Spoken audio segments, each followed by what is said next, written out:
Good evening, everyone. How are you? My name is Mary Apollo. I'm from South Sudan, as they mentioned, and I have the honor to work with Table Without Border. I'm professionally back home. I was a journalist. I write news and do interviews. And then I came to the US in 2016 through a leadership program, which trained leader. I was doing the same field that I was working on. And when I came to the US 2016, at that time, it was winter time.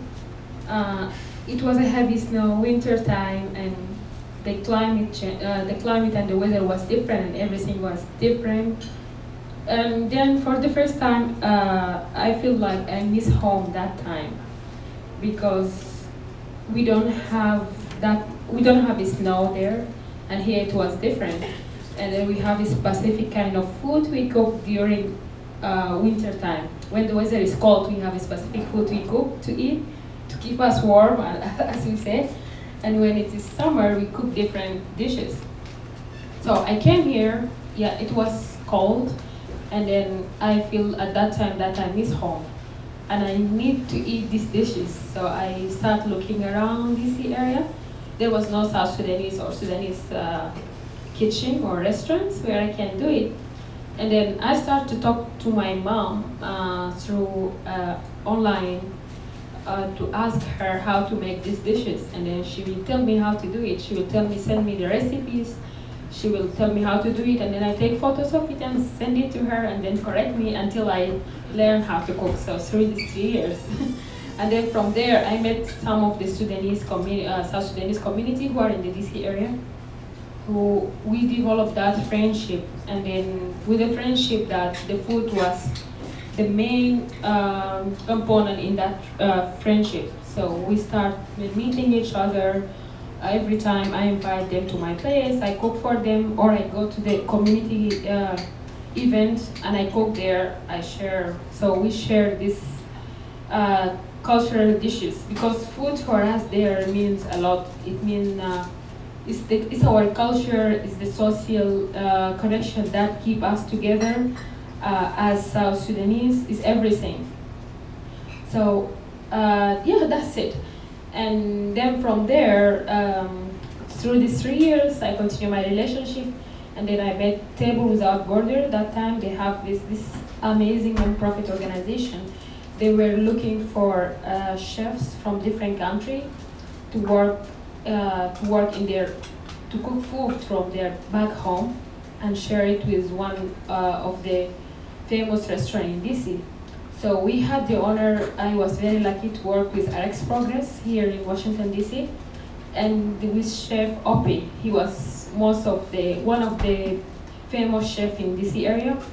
We cooked 5 dishes for that night. The first was, but most of the dishes we cooked was inspired by South Sudanese flavor. It's American food, but it's inspired by South Sudanese. We took the spices, the vegetables, everything, but in American way. The first dish we cooked our traditional food was, the name was basico. The name is basico. It's a green leaf mixed with sesame, and then we eat it with hasida beside. And then the second dish was okra. It's stew okra. Yeah. And then we had our mahshi, the third dish. The mahshi is just, it was a zucchini mixed with the rice and grilled meat. After we had the last dish was the fish, the grilled fish. We use the same spices that we use back home to give us that flavor, like dill, cardamom, lemon, what we use there. So we did it. And then the dessert, we try to make some dessert that's inspired by, we use hibiscus a lot there, and the sesame, because most of the ingredient that we use, the restaurant use only the ingredient that grow locally in the US here. So this is what we did in that project. It was a very successful project, and it was a good experience to me I have ever had in my own life. Yeah, but this is honestly, it was a good experience and it was successful. And then a lot of people reached out to me through that project, and I developed new relationship with my South Sudanese community and American friends, people I had never met before.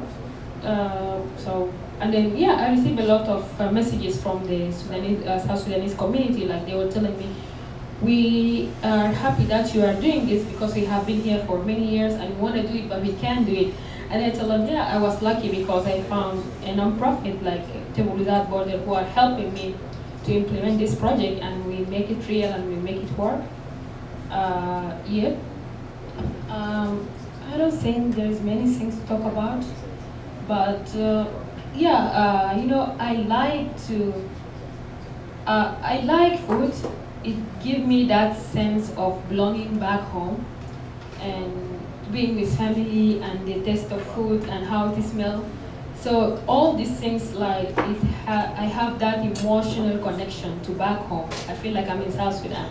So whenever I meet friends or people, non-profit like people who is Table Without Border who share that dish with me, I feel happy because someone else from somewhere accepted to try my dish and be part of me. So yeah, that's about my experience. Food remind me. I have a lot of stories about food. I don't think I can share all of it. It developed that love, friendship, and wisdom while watching people who are cooking in Sudan. In the rainy season, we used to cook either outside church or inside, and I still remember the smell of the stewy soup, the potatoes, and the roasted sweet potato. My story with food is a story of movement, immigration, social connection, and health. Because even in Sudan, we used to move a lot from place to another. And wherever I go, I move to a new place, I learn new experience. So at that time, it was for me a social connection and a cultural connection where I reach people outside and interact with them. We have a culture there. Whenever occasion you have to prepare your food and distribute it to the neighbors. So this is our culture. For example, if we get a new baby in the house, my parents have to prepare dishes. It can be mixed rice with milk or beans or whatever, like the donuts. So what we do that we prepare them in the dishes, and then we go to the neighbors and you knock their door, you feed them, you give them, you say, okay, we have a new joy and happiness that came to our house, and we're gonna share it with you. So we share it through the dishes, and we give them the dishes to try. Yeah, and then sometimes in these dishes they will give you something back also to eat. So so this is one of our cultures. So we do it like that.